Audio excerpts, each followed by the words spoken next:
Hello everyone, welcome to my channel learn with Apeksha. आज हम पढ़ने वाले हैं इंडिफरेंस कर्व एनालिसिस। ओके, पहले हम समझेंगे इंडिफरेंस कर्व होता क्या है, उसके असम्पशंस, उसके डायग्राम, उसकी प्रॉपर्टी, आज हम पूरा इंडिफरेंस कर्व एक ही वीडियो में कंप्लीट करेंगे। राइट, सो बिना टाइम वेस्ट करिए अपनी वीडियो की तरफ मूव करते हैं। देखिए, पहला क्या है, इंडिफरेंस कर्व होता क्या है। तो it is a diagrammatic presentation of indifference sets of consumers.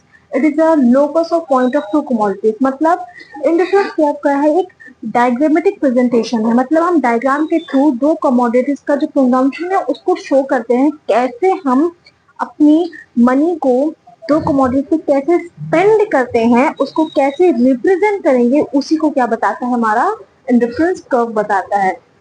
Right, और टू सेट्स ऑफ कमोडिटीज होती हैं। गुड, उसके बाद आप कुछ अजम्पशन देखते हैं। इसमें पहला अजम्पशन है money income of consumer is given and does not change.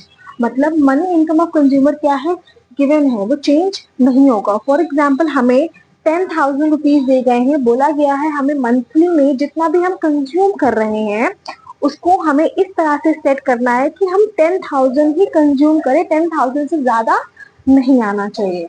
Right, spend his income on two good which are substitute to each other। मतलब अपनी इनकम को दो गुड्स पे इस तरह से स्पेंड करो कि वो क्या हो, आपके सब्स्टिट्यूट हो गुड्स के। क्लियर, जैसे लाइक हमारा टी एंड कॉफी एक दूसरे के सब्स्टिट्यूट्स हैं। मतलब अगर इस पे कंजम्पशन बढ़ाएंगे तो एक पे कंजम्पशन कम कर देंगे, अगर एक दूसरे पे बढ़ाएंगे तो और पहले वाले पे क्या कर देंगे, कम कर देंगे।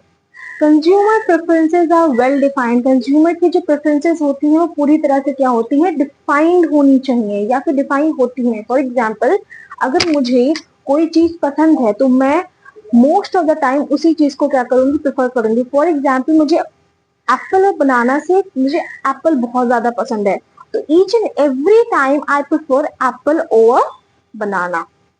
Same, more goods given more satisfaction. और किसी चीज को हम ज्यादा से ज्यादा बार जब कंज्यूम करते हैं वो चीज हमें क्या करती है, बहुत ज्यादा सेटिस्फैक्शन देती है। वही इस अजम्पशन का क्या है, मतलब है। कंज्यूमर क्या है, रैशनल होना चाहिए ऑफकोर्स। उसको अपनी चीजें रैशनली मतलब कि चूज करनी चाहिए दो गुड्स के बीच में या फिर थ्री गुड्स के बीच में। वो मतलब बार्गेनिंग कैपेसिटी उसके अंदर होनी चाहिए। Means decision making power. यहाँ पे रैशनल का मतलब है वो डिसीजन कर सकता है कि उसको क्या मतलब कौन सी चीज कितना सेटिस्फैक्शन दे रही है।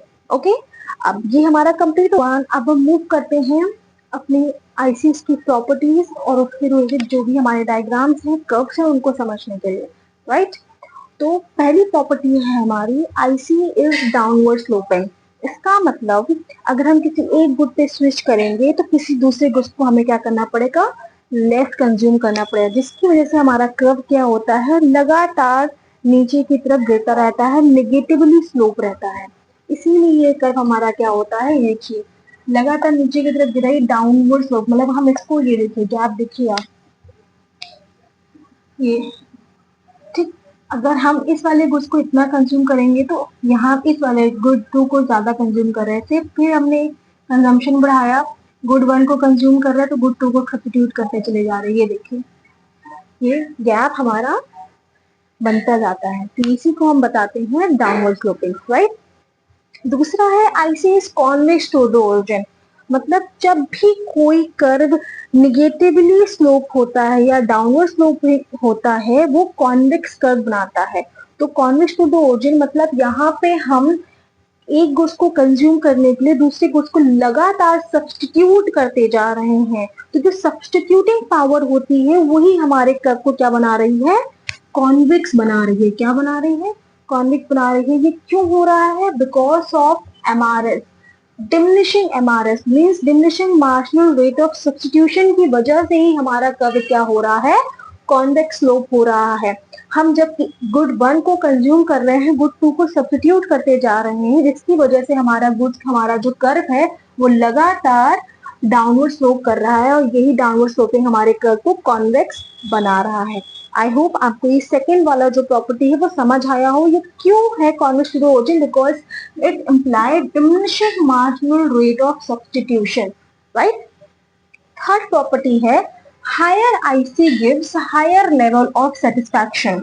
देखिए, जब हम किसी चीज को ज्यादा जब कंज्यूम करते हैं, राइट, तो जब हमारा फॉर एग्जाम्पल हम इस रेट पे कंज्यूम कर रहे थे, हमें सेटिस्फाई, लेकिन अब हम ज्यादा रेट पे उसको कंज्यूम कर रहे हैं। ये देखो, पहले हम ये रेट था हमारा, हम गुड वन को इतना कंज्यूम कर रहे थे, गुड वाई को इतना कंज्यूम कर रहे थे, फिर हमारा हमने यहाँ बढ़ा दिया, तो हमें ज्यादा सेटिस्फेक्शन मिलना चाहिए ना, तो यहाँ पे वही चीज हो रही है।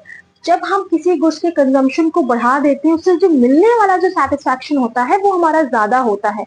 तो इसीलिए हम यहाँ पे बात कर रहे हैं higher IC give higher level of satisfaction. इसको हम मोनोटोनिक प्रेफरेंसेस भी बोलते हैं, मतलब किसी गुड की तरफ हमारा जो प्रेफरेंस लेवल है वो बहुत ज्यादा है। जब किसी गुड्स को हम बहुत ज्यादा जो प्रेफरेंस देते हैं तो उससे आने वाला जो सेटिस्फेक्शन है वो हमारा ज्यादा होता है। इसी वजह से ये higher IC give higher level of satisfaction, ये प्रॉपर्टी यहाँ पे फुलफिल हो रही है। फिर फोर्थ प्रॉपर्टी है IC do not touch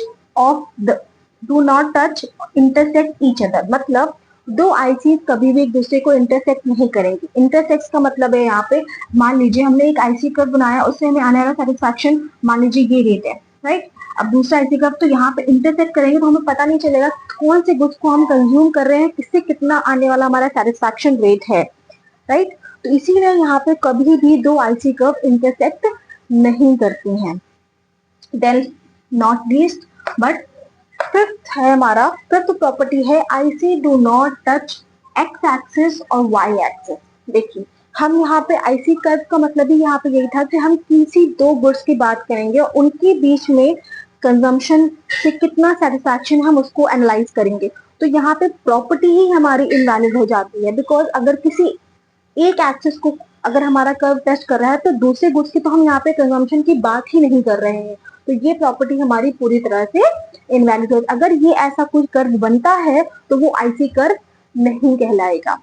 I hope आपको ये सारी प्रॉपर्टी समझ आई हो, और इसके पहले जो मैंने डेफिनेशन और अजम्पशन आपको समझाई थी, आपको वो बहुत अच्छे से समझ आया। और किसी भी पॉइंट पे अगर आपको प्रॉब्लम आती है, समझ नहीं आता है, तो आप कमेंट में अपनी चीज लिख सकते हैं, मैं उस पर काम करने की कोशिश करूंगी। या फिर मेरे बोलने में, समझाने में आपको कहीं पे भी प्रॉब्लम आती है तो आप उसको भी बता सकते हैं मुझे कि यहाँ पे आपकी गलती हो रही है या आप ये चीज सही नहीं बोल रहे हो, बिकॉज आपका जो ओपिनियन है वो मेरे लिए बहुत मैटर करता है।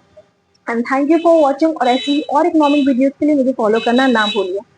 Thank you.